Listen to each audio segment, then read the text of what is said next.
ఒక బాధాకరమైన ఒక ఇష్యూ గురించి చెప్పి మీతో మాట్లాడిస్తాను. అది ఏంటంటే ఇప్పుడు ఈ అస్సాం ఫ్యామిలీ నుంచి వీళ్ళు కొనుగోలు చేసి తీసుకొచ్చిన బిడ్డ 2 ఏళ్ల బిడ్డ, ఆ బిడ్డని ఇప్పుడు ఎవరైతే రాజస్థాన్ ఫ్యామిలీ పెంచుకున్నారో ఈ బిడ్డ మా బిడ్డ కాదు, వీళ్ళు ఇల్లీగల్గా మా డిఎన్ఏతో పుట్టిన బిడ్డ కాదు, సో మా డిఎన్ఏతో మ్యాచ్ కావట్లేదు, ఎవరో బిడ్డను తీసుకొచ్చి మాకు అమ్మేశారు అని తెలిసిన తర్వాత ఈ రాజస్థాన్ ఫ్యామిలీ ఆ బిడ్డను మాకు వద్దని చెప్పి గవర్నమెంట్ అధికారులకు ఇచ్చేసి వెళ్ళిపోయారు. ఇచ్చేసి వెళ్ళిపోతే ఆ బిడ్డని శిశు సంరక్షణ కేంద్రం అంటే హోమ్ అంటారు కదా, హోమ్కి తరలించారండి. ఇప్పుడు ఆ బిడ్డ పరిస్థితి ఏంటంటే అటు కన్న తల్లిదండ్రులు ఎవరో ఆ బిడ్డకు తెలియదు, నన్ను కనమని ఆ బిడ్డ ఏం చెప్పలేదు, వాళ్ళు డబ్బుల కోసం కక్కుర్తిపడి అస్సాం ఫ్యామిలీ ఆ బిడ్డను కన్నారు. వీళ్ళు వ్యాపారం కోసం డాక్టర్ నమ్రత బిడ్డను తీసుకొచ్చి వీళ్ళకి అప్పచెప్పింది. వీళ్ళు ఇప్పుడు ఈ బిడ్డ మా బిడ్డ కాదు కాబట్టి మాకు అవసరం లేదని చెప్పి ఇక్కడ పడేశారు. ఆ బిడ్డ అనాథ అయిపోయాడండి. ఇప్పుడు ఆ బిడ్డని అనాథగా మార్చింది ఎవరు?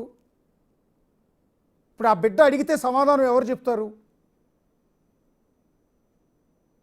ఇది ఎంతో హృదయ విదారక విషయం అశోక్ గారు. మీరు మాట్లాడేటప్పుడు ఇది ఎంత కలిసి వేస్తుందంటే సభ్య సమాజాన్ని బాధ పెడుతుంది, వినేవాళ్ళు చూసే వాళ్ళకి ఇది ఎంతో బాధను కలిగిస్తుంది. బాధ తప్పించి మరొకటి కాదు. ఆ పిల్లోడి ప్రశ్నలు అసలు ఈరోజు సొంత కన్న పిల్లలే ఏదన్నా ఫెసిలిటీస్ లో తేడా వస్తే తల్లిదండ్రుల్ని ప్రశ్నించే రోజు ఇది. ఏమో నన్ను ఎందుకు కన్నావురా నువ్వు అనే అడిగేటువంటి తల్లిదండ్రులని అడిగేటువంటి పిల్లలు ఉన్నారు ఈరోజు. నువ్వు నన్ను ఎందుకు కన్నావు అని ప్రశ్నించే తల్లిదండ్రుల్ని ఉన్నటువంటి పిల్లలు ఉన్నటువంటి సమాజం ఇది. అలాంటిది ఇప్పుడు మనకి సమాజంలో ఇలాంటి పిల్లలు ఉండడం, ఇప్పుడు ఆ పిల్లలకి తల్లిదండ్రులు ఎవరు? ఆ పిల్లోడు ప్రశ్న ఎవరిని అడగాలి? నా తల్లిదండ్రులు ఎవరు? ఇప్పుడు ఆ బిడ్డ అనాథ అయిపోయాడు, అనాథ అయిపోయాడు. తల్లి ఒడిలో పెరగాల్సిన బిడ్డ శిశు సంరక్షణ కేంద్రంలో ఆయాల చేతిలో పెరుగుతున్నాడు. ప్రభుత్వ సంరక్షణ కేంద్రంలో ఎంత బాగా ట్రీట్ చేస్తారో మనందరికీ తెలిసిందే సార్. ఇప్పుడు ఈ బాధతో ఉన్నటువంటి ఈ పిల్లవాడు, ఇప్పుడు ఈ పిల్లవాడు ఏమవుతాడంటే రేపు పొద్దున ఈ బాధ అనేది లోపల తీసుకున్న తర్వాత రేపు బయటకు వచ్చి తిరుగుతున్న సందర్భంలో వాడికి సొసైటీ మీద కోపం వచ్చేస్తుంది కదా సార్. నన్ను తల్లిదండ్రులు మోసం చేశారు, డాక్టర్లు మోసం చేశారు, పెంచుకున్న వాళ్ళు వద్దన్నారు. ఇది ఏమవుతుందంటే అశోక్ గారు చివరికి ఏమవుతుందంటే వ్యవస్థకి ప్రమాదంగా మారుతుంది. ఏమవుతుంది వ్యవస్థలో ఆ పిల్లోడు నన్ను ఈ విధంగా ఈ సమాజం సృష్టించింది, నన్ను ఈ విధంగా ఈ సమాజం తయారు చేసింది, ఈ వ్యవస్థలో ఉన్నటువంటి ఈ డాక్టర్లే చేశారు. ఈరోజు మనం చూస్తున్నాం సైకో సినిమాలు, ఒకటి తీసుకెళ్లి చంపేయటం, డాక్టర్ని తీసుకెళ్లి చంపేయటం, లేదా ఐపీఎస్ ఐఏఎస్ ఆఫీసర్ తీసుకెళ్లి చంపేయటం, లేదా ఇంకొక వ్యవస్థలో వాళ్ళని తీసుకెళ్లి చంపేయటం.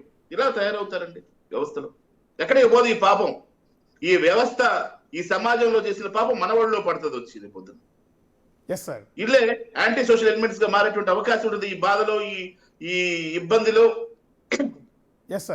ఒక్కొక్కసారి ఒక నిమిషం అశోక్ గారు, ఒకటే విషయం, ఇది ఎంతో బాధాకరమైన విషయం. దీని మీద నేను ఇమీడియట్ గా రేపటి నుంచి ప్రతిరోజు ఒక ఐవీఎఫ్ సెంటర్ ని విజిట్ చేయటం. ఇందాక మేడం చెప్తున్నప్పుడు జనరల్ గా ఏంటంటే అశోక్ గారు ప్రతి ఒక్క దానికి ఒక గైడ్ లైన్స్ ఉంటుంది. ఓ ట్రీట్మెంట్ చేయడానికి ఒక గైడ్ లైన్స్ ఉంది. మన రాష్ట్ర గైడ్ లైన్స్ ఫాలో అవ్వాలి, state guide lines, national guide lines, international guide lines. మొత్తం మనకి European society of sexual medicine వాళ్ళ గైడ్ లైన్స్ ఫాలో అవుతాం, మన దేశంలో ఉన్నటువంటి గైడ్ లైన్స్ ఫాలో అవుతాం. ఇలాంటివన్నీ చట్ట పరిధిలో ఉన్నటువంటి గైడ్ లైన్స్ అండి. సింపుల్ గా ఇష్టానుసారం చేయడానికి లేదు. ప్రతిదీ ఒక ప్రొఫార్మా, ఒక ప్రోగ్రామింగ్, ఒక లైసెన్స్ విధానం, ఇవన్నీ కూడా ఉంటాయి. తప్పకుండా ఇప్పటి నుంచి ప్రతి హాస్పిటల్ని, స్టేట్ లో ఉన్న ప్రతి హాస్పిటల్ని మేము అదేవిధంగా మెడికల్ కౌన్సిల్ అందరం వెళ్ళి విజిట్ చేసి, అశోక్ గారు నేను నా మాటగా మీకు పర్సనల్ గా పబ్లిక్ కి ఈరోజు మీడియా పరంగా అందరూ చెప్పేది ఏంటంటే తప్పకుండా ప్రతి హాస్పిటల్ విజిట్ చేసి ఏదైతే గైడ్ లైన్స్ లేని, పరిమితులు లేని హాస్పిటల్స్ ఉంటాయో వాళ్ళందరి మీద కఠినమైనటువంటి చర్యలు తీసుకోవడం జరుగుతుంది. ఇప్పటి నుంచి తప్పకుండా ఇంకా ఎక్కువ కఠినమైన చర్యలు ఒక్క ఫర్టిలిటీయే కదండి, ఇతర అంశాల్లో పనిచేస్తున్న హాస్పిటల్స్ కూడా ఏదైతే ఈ విధమైనటువంటి అది కిడ్నీస్ సంబంధించిన కానివ్వండి, ఇంకో ట్రాన్స్ప్లాంటేషన్ సంబంధించిన కానివ్వండి, వీటన్నిటి మీద పూర్తి అవగాహనతోటి ఈ స్టేట్ కి మేము రెస్పాన్సిబుల్ గా, ఇండియన్ మెడికల్ అసోసియేషన్ రెస్పాన్సిబుల్ గా ప్రతి హాస్పిటల్ ని యాంటీ క్వాకరీ క్వాకరీ అంటే ఒక ఆర్ఎంపీలో పిఎన్పీలో చేస్తే క్వాకరీ కాదండి, ఇంక్లూడింగ్ డాక్టర్స్ కూడా చేస్తే అది క్వాకరీయే. వాళ్ళ పని కాకుండా, వాళ్ళకి ఇచ్చిన సబ్జెక్ట్ కాకుండా వేరే పని కనుక చేస్తే అది కూడా క్వాకరీ కిందకే వస్తుంది. Yes, sir. వారిపైన కూడా ఇమీడియట్ గా ఈరోజు మెడికల్ కౌన్సిల్ చైర్మన్ తో కూడా మాట్లాడి తదుపరి చర్యలు, చాలా సీరియస్ చర్యలు రాష్ట్రం మొత్తం ఎక్కడైతే ఈ ఫర్టిలిటీ సెంటర్స్ ఉంటాయో, ట్రాన్స్ప్లాంట్ సెంటర్స్ ఉంటాయో, మీరు ఒక విభాగం చెప్తున్నారు, ఇలాంటి ఇంకా అనేక విభాగాలు ఏం చెప్తున్నారో మనకు తెలియదు. ఇది వెలుగులోకి వచ్చినటువంటి విషయం మాత్రమే. Yes, sir. ఈ విధంగా జరిగే తర్వాత దీని ఫర్దర్ కూడా ఎక్కడైనా సరే ఇలాంటివి జరుగుతున్నాయంటే కూడా వాటి మీద స్ట్రిక్ట్ యాక్షన్స్ మనం తీసుకునే కాకుండా అటువంటి గైడ్ లైన్స్ లో ఇంకా ప్రత్యేకమైనటువంటి పాలసీస్ తీసుకుని జాగ్రత్త పడే విధంగా రూపొందించే విధంగా ప్రభుత్వానికి కూడా సిఫారసు చేస్తాం. పర్సనల్ గా మేము విజిట్ చేసి మీడియా ముందు పెట్టేస్తాం ట్రాన్స్పరెంట్ గా, వీడు దొంగ అని చెప్పేసి. పెట్టేసిన తర్వాత ప్రభుత్వాలు కఠినమైన చర్యలు తీసుకునేటువంటి బాధ్యతాయుతంగా ఉండే విధంగా వాళ్ళని కూడా పుష్ చేస్తాం. ఎంత వాళ్ళు బ్రైబింగ్ చేసి లేదు ఇంకా రకరకాలుగా ఏమైనా చేసి బయటికి వచ్చే ప్రయత్నం చేసినా కూడా అడ్డుకోవడానికి కూడా మేము ఇండియన్ మెడికల్ అసోసియేషన్ తరఫు నుంచి, ఎందుకంటే ఈరోజు వైద్య వ్యవస్థ అంతా బాధతోటి శోక సముద్రంలో మునిగినటువంటి రోజులు ఇవి.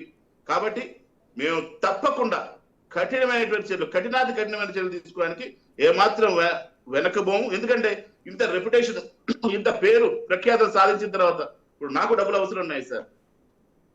మీకు తెలుసు అశోక్ గారు, కష్టపడి పైకి వచ్చిన వాళ్ళం.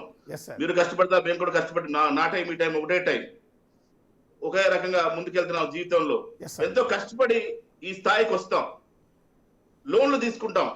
అంతేగాని ఇప్పటికి నేను కొన్ని కోట్ల రూపాయలు అప్పులు చేసి హాస్పిటల్ వ్యవస్థ నడుపుకుంటున్నాను తప్పించి అనేక మార్గాల్లో సంపాదించడానికి. కానీ మంచి మార్గాన్ని వెతుక్కొని కొన్ని రోజులు లేట్ అయినా కూడా స్టాండర్డ్ గా జీవించాలన్నటువంటి ఉద్దేశంతో ముందుకెళ్తున్నాను తప్పించి అనేక పిచ్చి మార్గాల్లో మనం అడుగుపెట్టి డబ్బులు సంపాదించవచ్చు. కానీ కరెక్ట్ మార్గంలో మనం జీవించాల్సిన అవసరం ఉంది. కాబట్టి దీని మీద ఒక్కసారి ఆ బిడ్డ సార్, ఇప్పుడు ఎవరి గురించి అయితే మనం మాట్లాడుతున్నామో అత్యంత హృదయ విదారకమైన ఘటన. ఎవరికో పుట్టాడు ఆ బిడ్డ, ఇంకెవరో తీసుకొచ్చి పెంచుకున్నారు. ఇప్పుడు ఆ బిడ్డ మాకు అవసరం లేదని చెప్పి ఆ బిడ్డను వదిలేసి వెళ్ళిపోతే ప్రభుత్వ శిశు సంరక్షణ కేంద్రంలో ప్రస్తుతం ఆ బాబుని అక్కడ ఉంచారు. సో బాబు ఎలా ఉన్నాడో నిన్నటిదాకా తల్లిదండ్రి, పెంచుకున్న తల్లిదండ్రి దగ్గరే ఉన్నారు. వాళ్ళు ప్రేమగానే చూసుకుని ఉంటారు. ఇవాళ నుంచి తను నిన్నటి వరకు చూసుకున్న, తనకు పాలు బట్టి తనకి గోరుముద్దలు తినిపించిన అమ్మ లేదు, వద్దని వెళ్ళిపోయింది. కన్న తల్లి ఎవరో తెలియదు. సో తల్లికి దూరమైన ఆ బిడ్డ శిశు సంరక్షణ కేంద్రం